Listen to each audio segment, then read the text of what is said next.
I'm Dr. Jenny Yost, a physician and women's health specialist in West Virginia. I have experience providing gynecologic care to adolescents and young women for over a decade.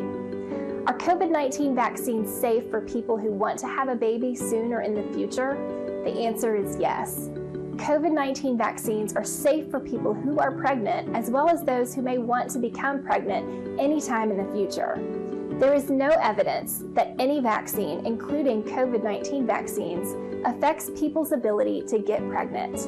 In fact, leading women's health associations agree that COVID-19 vaccines do not impact fertility. When you get a COVID-19 vaccine, the process of building immunity occurs in the immune system and does not impact the reproductive system. The COVID-19 vaccines have undergone very rigorous safety monitoring. There is no reason to believe that the COVID-19 vaccines will have any impact on the ability to have a baby in the future. So yes, the vaccine is safe for individuals who want to become pregnant in the future. These are just a few reasons why I recommend COVID-19 vaccination to my patients. People who are pregnant or want to get pregnant in the future can choose to get vaccinated. Thanks for tuning in. I'm Dr. Jenny Yost. For more information about COVID-19 vaccines or to find a vaccination location near you, visit vaccinate.wv.gov.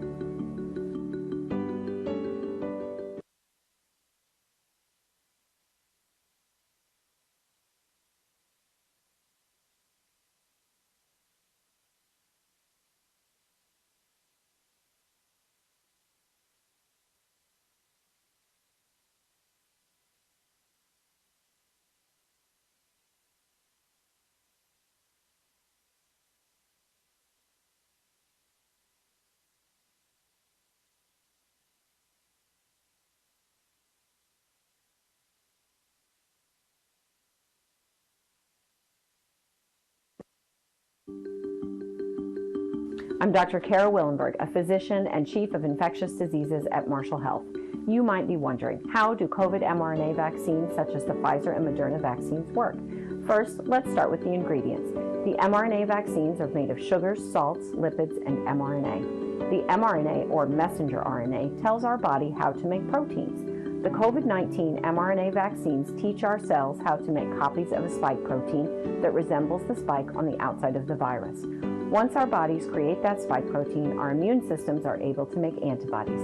Antibodies can then recognize the virus if we come into contact with it and fight it off.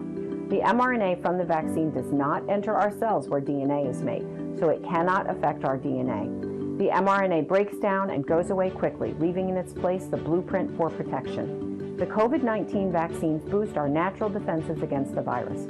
It takes our bodies about 2 weeks after the second dose of the mRNA vaccine to develop maximum protection. You cannot get COVID-19 from the vaccination. By choosing to get vaccinated, you are teaching your body how to defend itself from COVID-19. Vaccination is the safest path toward building a community of immunity. Thanks for tuning in. I'm Dr. Kara Willenberg, and I recommend COVID-19 vaccination to my patients, my family, and my friends. For more information about COVID-19 vaccines or to find a vaccination location near you, visit vaccinate.wv.gov.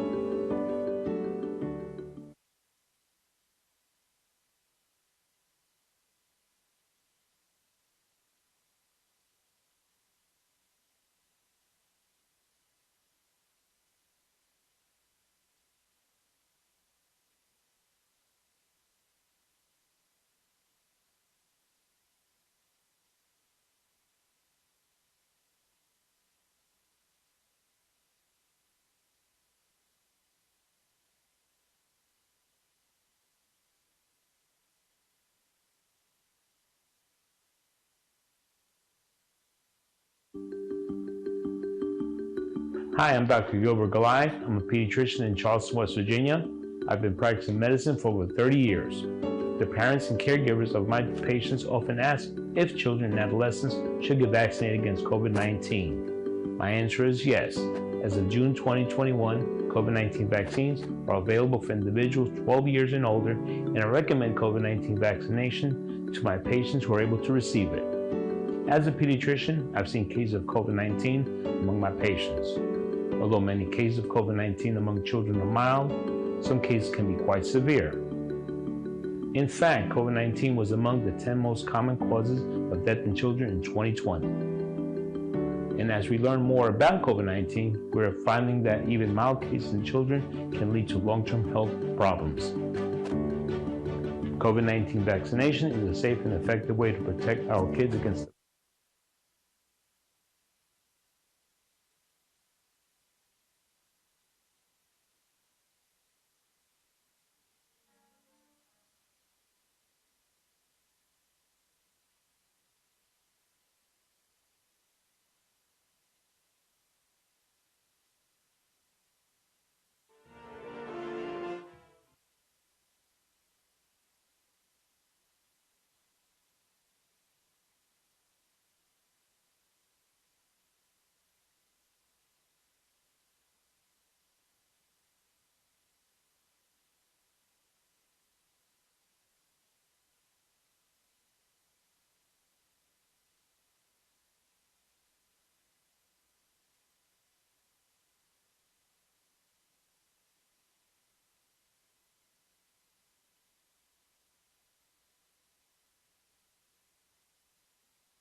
Hello, everyone. It's Friday, October the 29th, and I know a lot of kids are going to be celebrating and having fun trick-or-treating tomorrow night, and maybe even some tonight, and you know, with Sunday being Halloween. But you know, we just want to caution them to be safe and be careful and have a blast. You know, we want them to have a great time, and as well as all their families.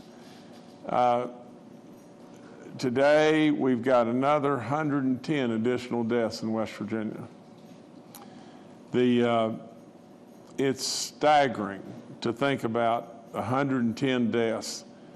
I read 110 folks, you know, a few days back, and I thought, surely to God above, we'll never have to do that again, you know, from the standpoint of that many folks that we've lost. And I just can't, I just can't not tell you the magnitude of what we're talking about here. We all knew ever so clearly that once we got into this surge that we wouldn't be able really to turn it around. We would be able to shorten the length by more and more folks getting vaccinated and everything. We could curtail the distance or the time period of this terrible surge.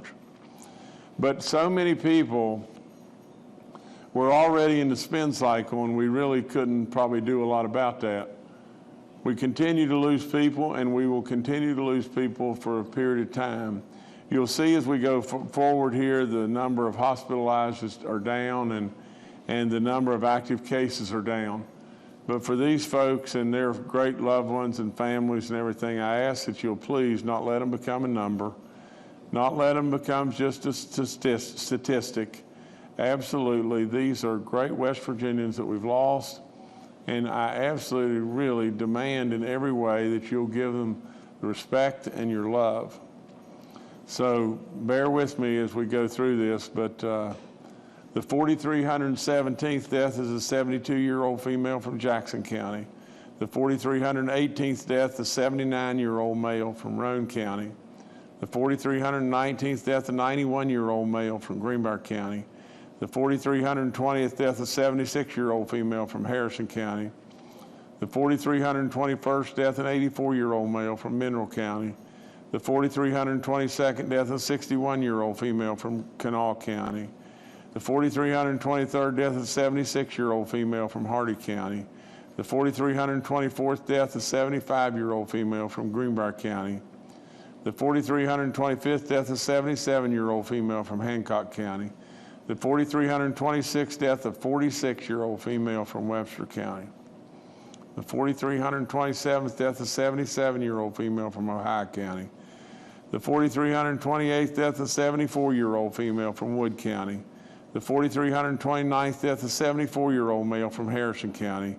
The 4,330th death, a 72-year-old female from Wood County.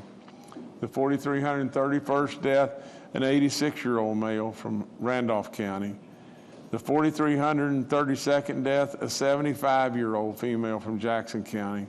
The 4,333rd death, an 89-year-old male from Ohio County. The 4,334th death, a 63-year-old male from Berkeley County. The 4,335th death, a 55-year-old female from Clay County. The 4,336th death, a 64-year-old female from Mingo County. The 4,337th death, a 55-year-old male from Harrison County. The 4,338th death, a 67-year-old male from Mingo County. The 4,339th death, an 80-year-old male from Kanawha County. The 4,340th death, a 69-year-old male from Preston County. The 4,341st death, an 82-year-old female from Roane County. The 4,342nd death, a 50-year-old female from Kanawha County.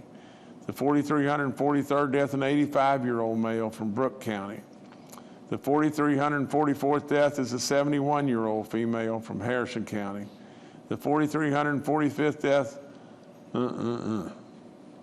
get this, 31-year-old female from Harrison County. The 4,346th death, an 81-year-old female from Fayette County. The 4,347th death, a 51-year-old female from Lewis County. The 4,348th death, a 71-year-old female from Mercer County. The 4,349th death, an 89-year-old female from Upshur County. The 4,350th death is an 84-year-old female from Tucker County. The 4,351st death is a 76-year-old male from Mineral County. The 4,352nd death is a 72-year-old male from Mercer County. The 4,353rd death, a 49-year-old female from Wood County. The 4,354th death, a 50-year-old male from Marshall County. The 4,355th death is an 80-year-old male from Tucker County. The 4,356th death is an 88-year-old female from Tucker County. The 4,357th death is a 69-year-old female from Fayette County. The 4,358th death is a 66-year-old female from Mercer County. The 4,359th death is a 60-year-old female from Mercer County. The 4,360th death is a 51-year-old male from Kanawha County. The 4,361st death is a 43-year-old male from Marion County. The 4,362nd death is a 74-year-old female from Marshall County. The 4,363rd death is a 59-year-old female from Pendleton County. The 4,364th death is a 58-year-old male from Kanawha County. The 4,365th death is a 65-year-old female from Morgan County. We really need to clean this up too. There's 44 additional reconciliation deaths. The 4,366th death is a 90-year-old female from Greenbrier County. The 4,367th death is a 77-year-old male from Braxton County. The 4,368th death is a 54-year-old male from Cabell County.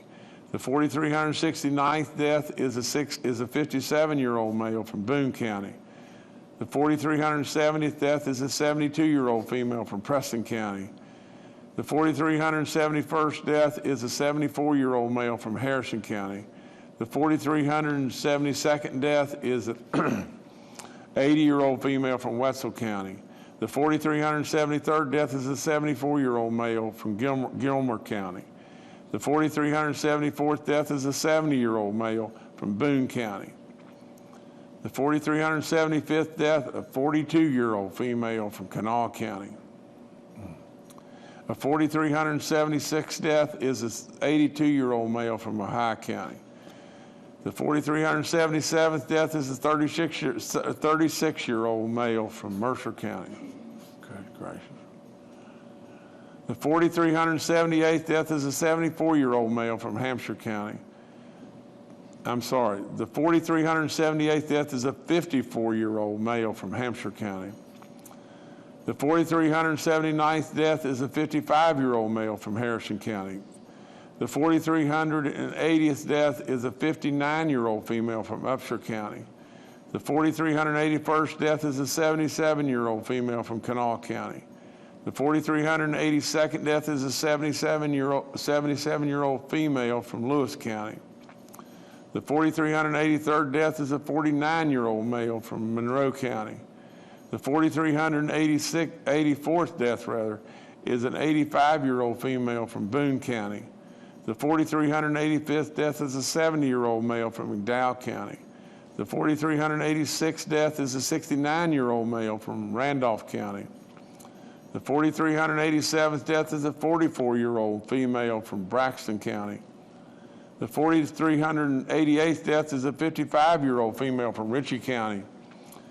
The 4,389th death is a 74-year-old male from McDowell County. The 4,390th death is a 42-year-old female from Putnam County.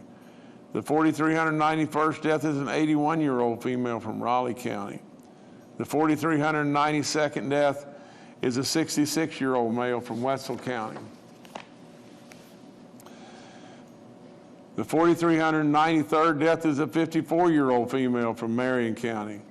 The 4,394th death is a 90-year-old female from Marshall County. The 4,395th death is a 72-year-old male from Tyler County. The 4,396th death is a 72-year-old male from Mason County. The 4,397th death is an 86-year-old female from Gilmer County. The 4,398th death is a 70-year-old female from Nicholas County. The 4,399th death is a 52-year-old male from Upshur County. The 4,400th death in West Virginia is a 74-year-old female from Marshall County. The 4,401st death is a 75-year-old female from Monongalia County. The 4,402nd death is a 51-year-old female from Raleigh County. The 4,403rd death is a 57-year-old female from Jackson County. The 4,404th death is an 82-year-old male from Lincoln County.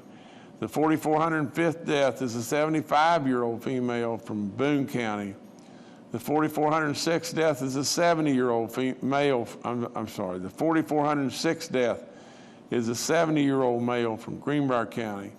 The 4,407th death is a 50-year-old male from Logan County.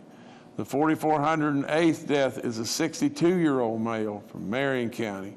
The 4,409th death is a 68-year-old male from McDowell County.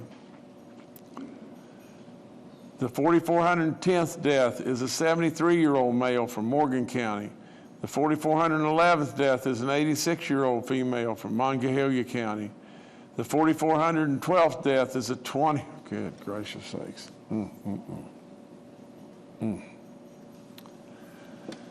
4,412th death is a 21-year-old male from Kanawha County. The 4,413th death is an 89-year-old male from Boone County. The 4,414th death, another 20-some-year-old, a 29-year-old female from Monongalia County. The 4,415th death, a 69-year-old male from Preston County.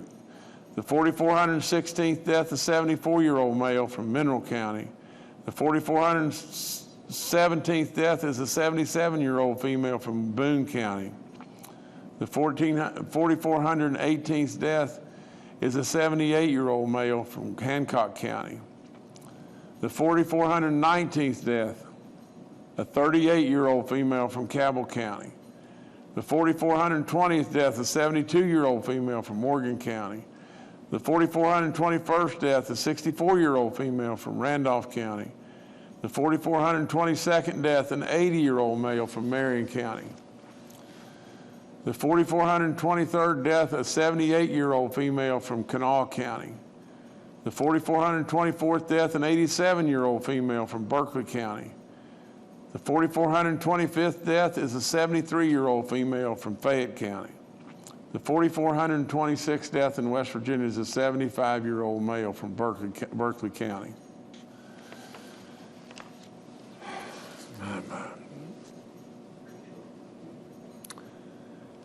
Let me just talk to you just one second. 92.2% of these people that have died, 92.2% were unvaccinated. You know, you always wonder, and politicians, from DC have led us in so many different directions, it's unbelievable. I've always done one thing, and that's just tell you the truth. I had a discussion yesterday with a gentleman and everything, and he was fully vaccinated, but was really on the fence as to whether or not he should take his booster shot. He said, what's going to happen? And all this information that keeps coming out and everything is so confusing, and politicians are lying and telling all kinds of different stories, and really for the benefit of themselves to try to continue to get reelected and stay in office and on and on and on. And I said to him, good friend, I said, John, you got to listen to me on this, and this is all there is to it. You see, where we're at right now, all we can continue to do is buy time. And that's what the booster is really all about. Those of you that are out there that were fully vaccinated and everything, your immune protection is now depleted. And really and truly, that's exactly what's happened. If you're 6 months out from being fully vaccinated, especially if you're 65 and older, the amount of your protection has probably drifted from 90 or 95% down to 15 to 30%. Now, that's just fact. And so what choice do we really have? The only choice we really got is to go get our booster shot. And it ramps your protection back up to 90. What then is going to happen 6 months from today? To me, there's probably a likelihood that you may continue to have booster shots. And we'll do that, and we'll keep that bridge right with us, and we'll continue to protect our population as best we possibly can until we get to a point in time that this terrible pandemic leaves us. Leaves us by either we come up with a methodology of drug that really takes it away, or it just runs its course and it leaves. There is no other choice. Now, like it or not like it, but the booster is just that. It's just the bridge. Do you remember way back when, that we were wearing masks and we had to have places shut down and everything? And I kept telling you, all we're doing is bridging ourselves to get the vaccine. And then the vaccine came. And lo and behold, we made tremendous progress. We were able to go back to school and have our businesses open. We absolutely have made tremendous progress. We continue to lose people, do we not? Because we do not have a high enough population that is completely vaccinated to really, really slow this thing down. And that's why we come in front of you and tell you over and over and over how important it is that you get vaccinated. But in addition to that, I'm telling you right now, the same bridge that I asked for before to give us time to get to the vaccine, the same bridge is available to you today in that booster shot. And if you're 6 months out, with all the different, the different companies now where you can go Moderna, you can go J&J, Pfizer, we can even mix them up, and we know that all that's good to go. Really and truly, you've got to get this bridge. You have got to take advantage of this booster. And absolutely, it will give you some assurance of protection for another period of time. And through that period of time, all the great minds of the world continue to work on any and everything they can work on to solve this problem and to kill it. They'll absolutely come up with a solution to solve it and to kill it. They will do that absolutely for sure. But in the meantime, what we've got to do is continue to try to protect ourselves as best we can until they come up with the solution to solve it. So I would highly encourage you, get that booster shot. Like I said before, our active cases are down to 7,629. We had almost 30,000 about a month ago. We have new cases of 902. We have a daily positivity rate of 7.08. We have a cumulative rate of 6.1. There's 258,000 plus people that have recovered, and we're down to 603 people in the hospital right now. At one time we had 1,012. We've almost cut it in half. There's 184 people that are in the ICU units. We were just under 300 at one time. There's 117 folks that are still on ventilators, and at one time we were right at 200. I can tell you without any question, as our numbers continue to fall, as sad as it may be, we're going to still lose a bunch more people. And it's a shame. It is a shame because we are in control of this. We're in control. God is absolutely ultimately in control, and we know that. But literally, if we could get ourselves vaccinated, we control our destiny in a great big way here. 7 green counties we have now, and all of them are in the north central part of the state, and we congratulate those folks for the work they're doing there. We have 42 outbreaks in our schools. We have 563 confirmed cases. I'm going to switch channels now with you to something that is an incredible accomplishment, and it just keeps on happening in West Virginia. But from a destination place to visit, from tourism, from all of our dedication to say, we're going to tell our story in West Virginia, are we not?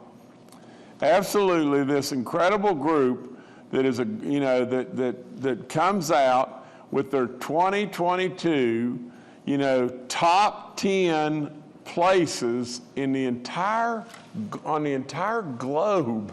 I mean, this is not the top 10, between West Virginia and Mississippi or West Virginia and South Carolina. This is the top 10 in the world. And Lonely Planet has just designated West Virginia as one of those top 10 destinations to come to. 200 travel writers, bloggers, publishing partners, and more all shared information on travel destinations for the coming year. Now, can you imagine this really, when it really boils right down to it? Who in the world would have ever thought 5 years ago that we could get to a position to where West Virginia would be telling its story of being one of the top 10 destinations in the world for people to come to. It's unbelievable. I want to say special thanks.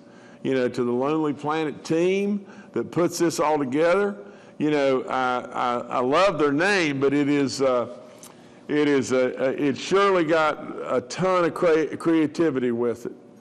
I want to just say this, that West Virginia has always been just this to me, a world-class destination, 4-season travel destination.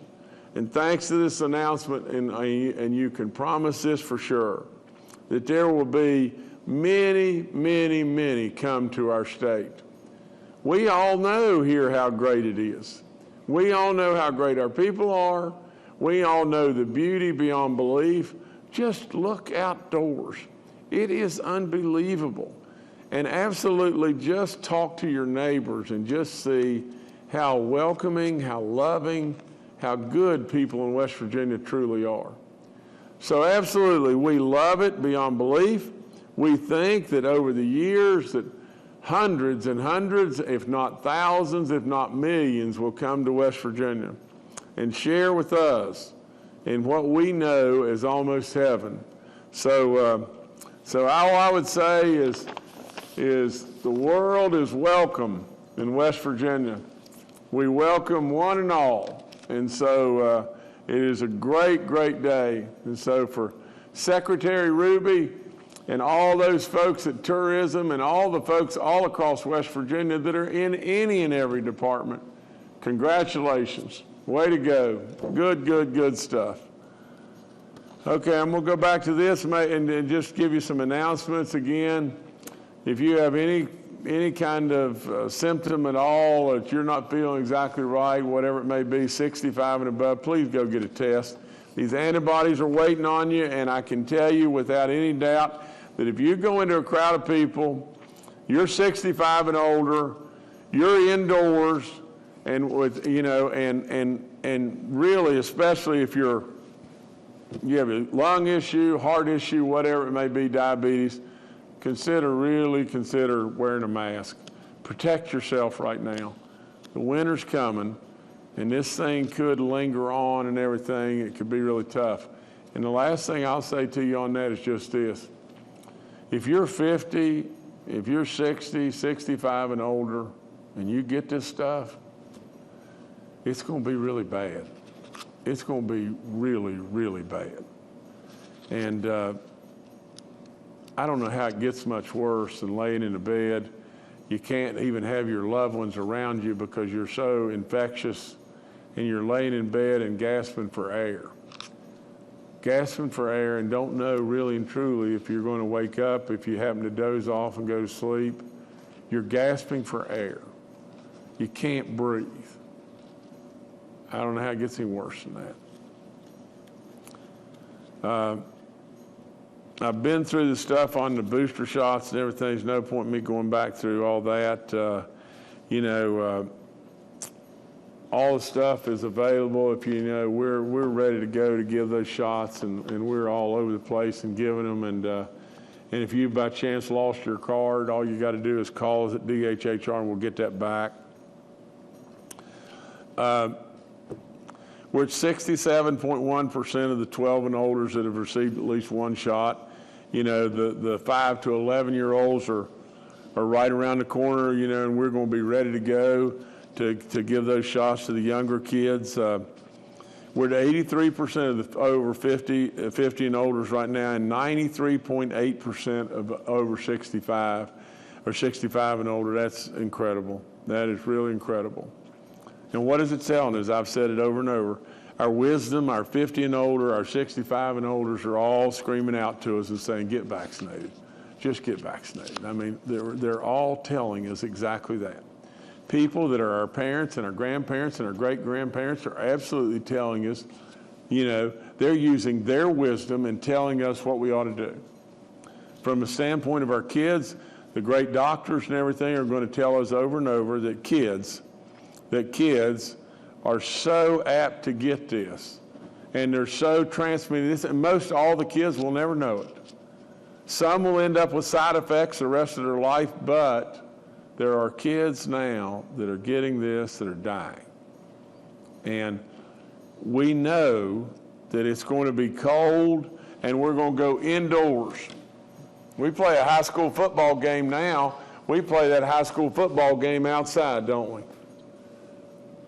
The next thing we're going to do, we're going to be indoors, and we're going to be playing volleyball, and we're going to be playing basketball and everything else, and it's all going to be indoors, and we're going to have people yelling and screaming and everything else, and without any question, all of your assemblies and everything else, you're not going to have them in the bleachers at the football stadium now. You're going to have them indoors. With all that being said, I would urge our parents to step up right now and get your kids vaccinated. It is the absolute easiest protection that there could possibly be. And to be afraid of the dark and afraid of a lot of these naysayer people that are telling you, oh, they're doing this so the government can track you all across the country and you walk around with a cell phone every day. It's the silliest thing I've ever heard. That's just all there is to it. Now, we still want to be, and I've stood staunch behind this in every way, we want to be respectful of all. We want to stand rock solid about our freedoms. We absolutely, in my opinion, need to have exemptions, and I'll tell you a little bit more about that in just one second, but we absolutely need to respect medical conditions and religious freedoms always in this country. I'll get to that in just a few minutes. Vaccine eligibility, 12 and above. Young people, please get vaccinated. From the 5 to 11-year-olds, our joint interagency task force is ready to go on that. As soon as the federal government gives us the green light, we'll be going full throttle on that. All the COVID information's up there. I ask our grand families to remember your vouchers, and there's 19,000 kids with those families, and we really need them all vaccinated as well as the grandparents. All the free testing's up. I thank Fruth and I thank Walgreens always for all the great work that they've done. Our long-term care facilities, we have 41 outbreaks. We have 1 outbreak in our church community, 76 inmates, and 34 staff cases that we have now. I tell you over and over about getting the flu vaccine, and you can take it at the same time as your COVID vaccine as well. I've told you about the rental assistance program over and over from the standpoint that if you are a renter and you're struggling with financial needs and everything, or you're a landlord and you're struggling from the standpoint that renters are not paying you, you may be eligible for real dollars, and if you just call us, we'll get it all dialed in and try to make it happen for you and everything. We've still got lots and lots of money in that program to send out. I want to talk to you just 1 second about this. We passed, the law, that basically says, that if you've got a medical exemption or a religious exemption, you absolutely, as of January 22nd and everything, when the new law will take effect and everything, it recognizes those exemptions. I felt like wholeheartedly, and that's why I sent the bill up. And that's, I felt wholeheartedly that we should abide by the Constitution. We should abide by our freedoms. We should respect others for that. I think that I should encourage everybody, because I believe it with all my soul. Everybody, I believe, should try to get vaccinated. But, I'm not in control of everybody.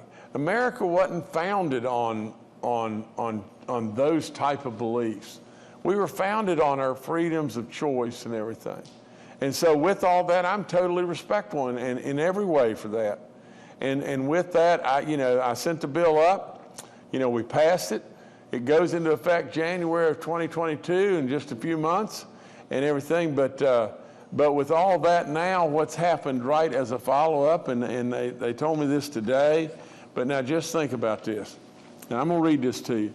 A Washington, D.C. district judge, now just think, a district court in Washington, D.C., probably the most liberal of the liberal of the liberal, from the standpoint in support of the Biden administration and all that's going on, issued a temporary restraining order yesterday that prevents both federal employees and active duty military, from being terminated after they sued the Biden administration over religious exemptions to the COVID-19 vaccine. This is exactly what I did, exactly how I feel and everything. So this, at the district level, it will probably be appealed, but it proves that our bill to enforce vaccine exemptions was the right move. Now I'm going on to something really good too. Brad Smith, Brad Smith, a guy that, started his company Intuit and it worked so hard, had successes beyond belief, has agreed and basically become one of the candidates to be the new president of Marshall University. And yesterday he was unanimously, I think the vote was unanimous, he was unanimously chosen. His alma mater, he's coming back to. And I know he'll do unbelievable stuff, and it's another exciting time in West Virginia, an exciting time for the Thundering Herd. And I congratulate Brad. I congratulate all those folks at Marshall that turned the keys and everything to make all this happen and everything. And I really do believe that we've experienced some goodness at Marshall, but now we're on the way to greatness, and that's really, really great stuff. So Brad, congratulations. Very, very, very happy for you. Happy absolutely for West Virginia, and happy, from the standpoint of I share in that as my alma mater, and as well as Jill and Kathy both. But we've got, I really believe this with all in me. There's certain places that you owe your whole life to in many ways, and Marshall's sure one of them in my book. Dr. Gupta, is confirmed and is the first, he is the first medical doctor to ever lead the White House National Drug Control Policy. The first medical doctor. Should have been that long ago. He served as West Virginia's Chief Health Officer from 2015 to 2018. I congratulate Dr. Gupta. This is big time appointment, for a great West Virginian.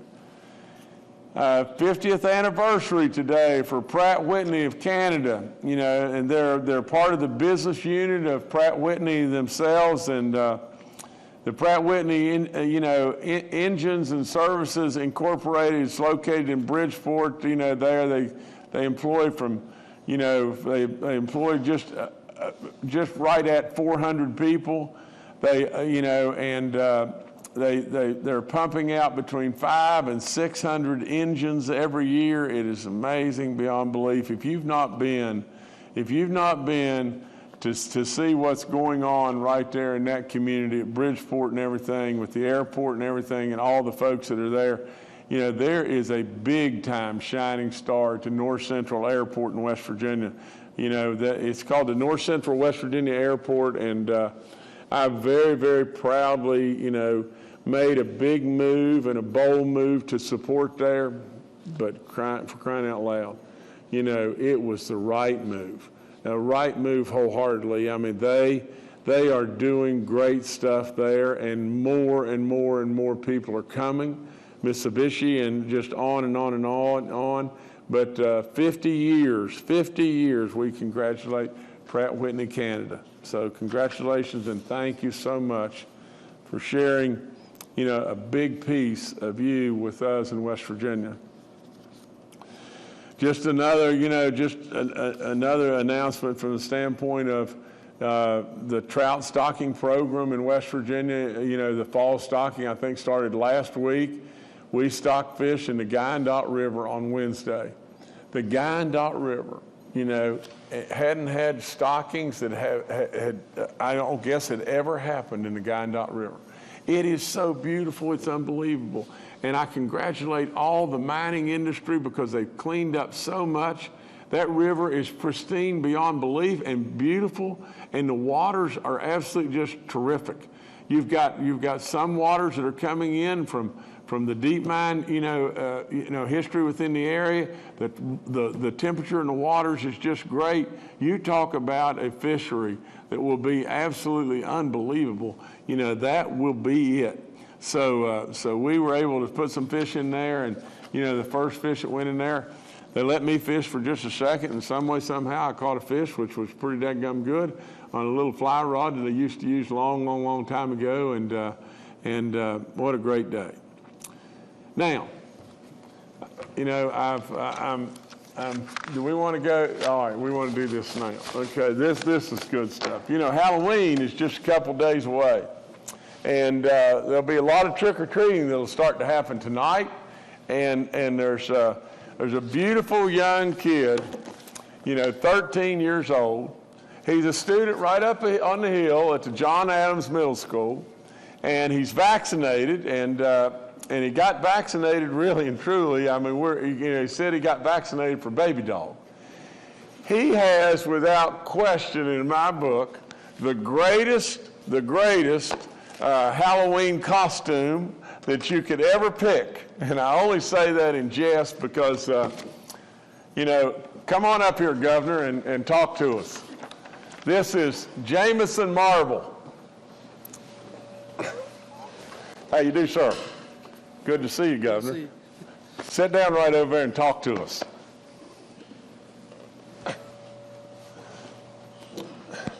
Now, Jameson, or Governor, I see you got baby dog with you. I see you got Crocs on that I wore for a good little while when I had my foot all blown out. And I see you got your hair, looking a lot like mine. I understand you had to use 2 cans of white hairspray, and I said, well, I do the same thing every morning, but can you talk to us and give us any wisdom from the standpoint of being our governor? Just scoot right over to the microphone, and you just take over from here, okay?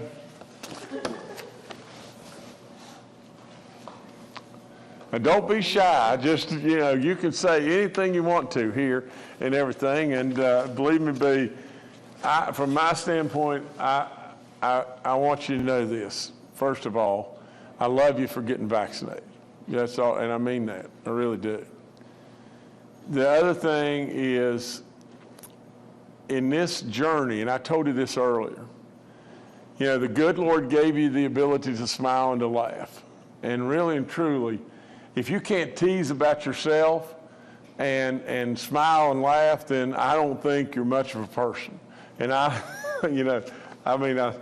saw your stuff. It was posted. Somebody posted it on social media and everything. We picked it up on it. We invited you and everything. And so you got to put baby dog up there where you can see her. That's all there is to it. Baby dog doesn't like to be hiding behind a table, but. If you got any words of wisdom, you got the microphone. The only thing I have to say, get vaccinated for baby dog. Oh, that's really good. Really good. Here's a 13-year-old. A 13-year-old that is a leader, that is going to lead us in many ways. And I love big kids, that's for sure. And he's a big guy. For a 13-year-old, he's a really big guy. And, when I was 13, Jameson, really and truly, I was really, really skinny, and I had brown hair. So maybe you've got something really good to look forward to. Maybe you'll go in the reverse of the way that I went, But nevertheless, you're a beautiful young man, and I'm really proud of you. And that's all I got for today. All right. Well, thank you, Governor. And let's now go to Dr. Clay Marsh, our coronavirus czar.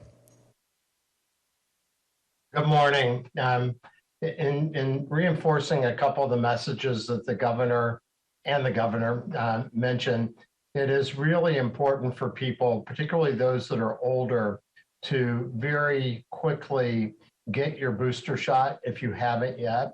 When we look at our own data and look at national data, it is clear that the majority of vaccine breakthrough cases and vaccine breakthrough deaths are in our older population. And we know that, as the governor said, the potency of the vaccines does wane for all 3 vaccines. And so getting booster shots is very, very important. Another important message for any woman who is pregnant or who is trying to become pregnant or is just delivered their baby, the vaccines are not only safe, but they're really important because about 1 out of 5 unvaccinated women who gets COVID will have either premature labor, where they will need to deliver their baby or threaten to deliver their baby at a very early gestation time that the baby is in the womb, and or have complications with the pregnancy. So we know that there's a hesitancy, and we have seen that here in West Virginia, including seeing some pregnant women who developed COVID during their pregnancy who died of COVID-19. And so it's really important that pregnant women also get vaccinated and boosted if you are eligible for booster. The last thing I'll say is that we know that the Centers for Disease Control will meet on November 2nd, and we anticipate that they will also give the thumbs up for the Pfizer vaccine at 10 micrograms, which is a third of the dose of the adult vaccine for 5 to 11-year-old children. In a recent poll by the Kaiser Foundation, they projected that only about a quarter of parents nationally were committed to vaccinating their children. And it's important to note here in West Virginia that we see a large number of 5 to 11-year-olds come up with new cases throughout this Delta surge. So it is really important for parents also to I hope, positively look at the eligibility, which we anticipate will happen next week for your 5 to 11-year-old. And remember, although most 5 to 11-year-olds who would contract COVID-19 would not die of COVID-19 or be hospitalized, but the risk, very small though it may be, of that happening, plus the risk of long-term consequences with COVID-19 via this unusual multi-system inflammatory syndrome, which occurs mostly in children about a month after the virus impacts children, or long COVID, which can happen after the initial infection, are both 2 problems that we want to prevent in our youth. In addition, as we look at creating more firewalls to stop the spread of COVID-19, as we're seeing reductions happen now, in order to ensure that we don't have new surges, then having those children protected and vaccinated is very important too, as we talked about before, because we know they can become infected and spread COVID-19 as well as adults, but are oftentimes less symptomatic, so harder to detect. Thank you. All right, thank you, Dr. Marsh. Next, we'll go to retired Major General Jim Hoyer, the director of our Joint Interagency Task Force. Good morning. Just a couple of points to reinforce. First, a couple of updates. We are, as the governor pointed out, we will be ready, and we are ready for when the approval comes for the kids age 5 to 11. A lot of work has been done to be prepared for that activity.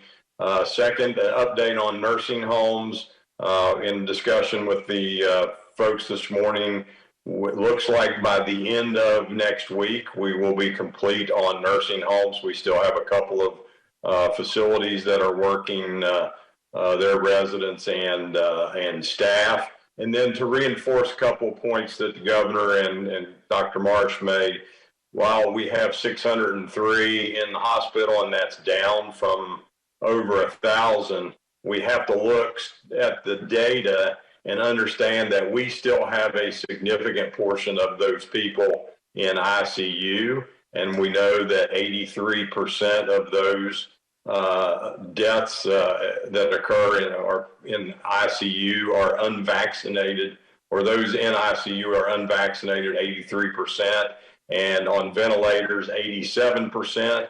And as the governor pointed out, 92.2% of the deaths since we have been vaccinating West Virginians come from the unvaccinated. And in that remaining percentage, as Dr. Marsh points out, Dr. Amjad, those are folks who are older and have multiple comorbidities. So again, reinforce, we've got to get West Virginians vaccinated overall, and we've got to get booster shots in. We did have a good week this week with 0.9%, almost a full percentage change in the eligible age population, but we have much more to do. And last thing I would leave you with, having had the opportunity since coming to West Virginia University, I've had an opportunity to work with Brad Smith, and I just want to congratulate Brad and Marshall, and we look forward to working with Brad.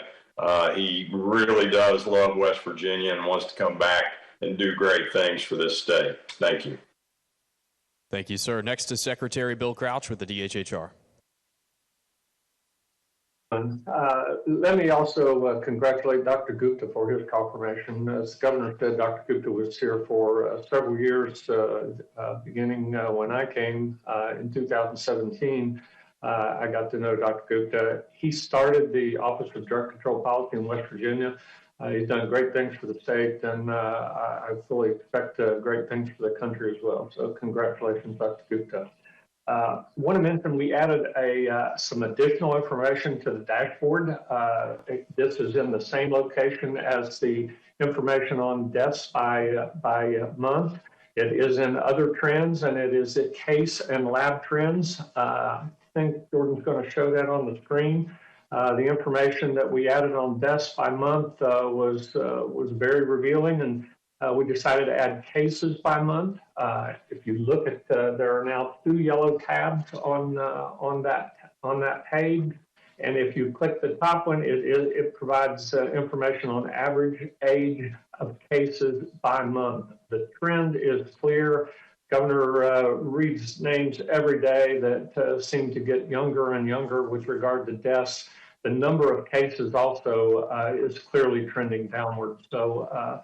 And as we keep talking about, this is a vaccination issue. People must get vaccinated to keep these numbers down and keep themselves safe and their families safe. So again, we appreciate all of the suggestions we get with regard to the dashboard. It helps very much. So thank you all.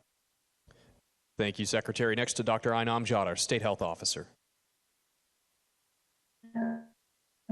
Good morning. I just want to add about the Halloween weekend to remind children, if you're not feeling well, if you have a little sniffle or any colds, to maybe not go out and be around other kids, but to definitely still continue to wash your hands with soap and water, but to definitely enjoy Halloween. It is one of my favorite times of the year as well, to get as much candy as possible. But if you're not feeling well, we still have testing events around the state that are free, but to go out and have fun with your friends and family, but just to remember to wash your hands or use the hand gels as much as possible as well. Thank you.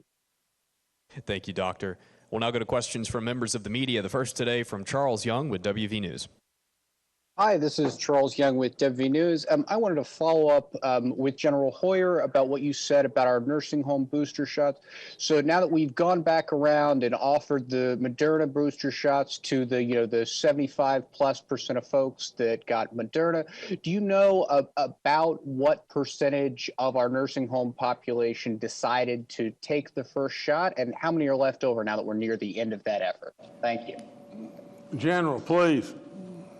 Yes, sir, Governor. Charles, I don't have the exact percentages, but I know from discussions with Marty Wright at the Healthcare Association that they are having significant percentages, just like we've had with our over 65 and over 50 population. But I'll try to get you some numbers on Monday as to the actual percentage of those who have received a dose, who have taken the booster dose. But I think it's going to be exceptionally high. All right, thank you, Charles. Next, we'll go to Mark Curtis with Nexstar Media. Good afternoon, Governor and everyone. Let me give a shout out to Marshall as well, and congratulations to Brad Smith. By the way, the School of Journalism and Mass Communication at Marshall holds its Hall of Fame induction ceremony tonight. 10 graduates will be inducted, and that is a communications and journalism school second to none in this country. So congrats to all. I know our friend Kenny Bass is already in the Hall of Fame there. My question today is this. I know the governor was talking about the numbers being low. They kind of bottomed out last week in a lot of categories, and now they're slowly creeping back up. We have 902 new cases today, whereas just 5 days ago there were 600 cases. It seems to be creeping up by about 100 a day. The same for the active cases. It was down to 7,300 earlier this week, was the lowest it had done since August, and now it is inching back up every day by another 100. I'm not suggesting we're having a surge, but what might be responsible for this uptick? And are you folks concerned that we might be leading into another surge? Dr. Marsh, please, if you would. Thank you, Governor, and thank you, Mark. So we know that in West Virginia, like we see in the rest of the country and in many parts of the world, the Delta variant is a much more persistent variant than we've experienced before. It's very highly contagious and transmissible. So I think that, Mark, what you're alluding to is probably a couple-fold. One is that we know that there still are reconciliation issues that we see with reporting and getting it into the electronic record, so that may be part of it. But we've also noted that the reproductive value, the transmission value around the state has slowly reduced, but it is slower now than it was. So we know that there's still transmission of the Delta variant, and that's the reason why we're so persistent in imploring people to get vaccinated. People that are vaccinated have a 40% reduced risk of getting COVID-19, even in the face of the Delta variant across all people vaccinated in our country. We also know that the booster vaccine is very important, because if you're 6 months out from your first vaccine, then you are susceptible to getting infected. And we also suggest very enthusiastically that if you're going into a situation where you feel at risk, please wear a mask and use the smarts that you have to avoid being infected.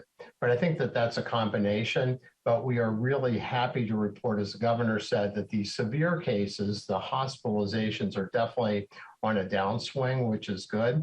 And although we know deaths are the last thing to come back down again, we are very optimistic that we will start to see that lowering of the number of names the governor has to read every press brief. Thank you. All right, thank you, Mark. Governor, I'll turn it back to you.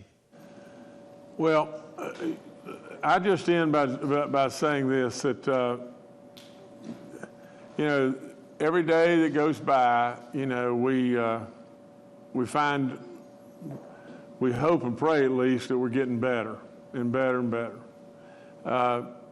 We really want to push, harder and harder every day that more and more folks will be vaccinated, especially our kids.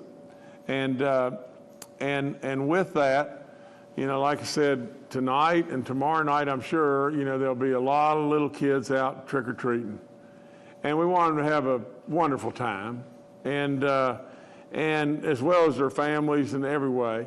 I ask really, especially, for us to really watch driving. Really, really watch those little fellas and little girls as they are out just having a good time, and probably not a worry in their head, and we want it to be that way. But they'll be all over the roads, and we got to really watch. Really, we don't need a tragedy beyond belief. And things have been tough enough the way it is. So let them enjoy, and I wish them the very best, and I ask that you'll be super safe and watch those little rascals as they're around everywhere, and hope that they'll have a wonderful, wonderful time. And before I close out, I'm going to pass back to our other governor that's with us today, and Jameson is going to close this whole thing. And like I said, we all want to smile, and we want to laugh a little bit. It's tough enough. journey's tough enough. So, Governor Marvel, how about closing out for us? In every way, shape, form, and fashion, get vaccinated. Great job. Great job. There's a young kid on his way in life. Good job, sir.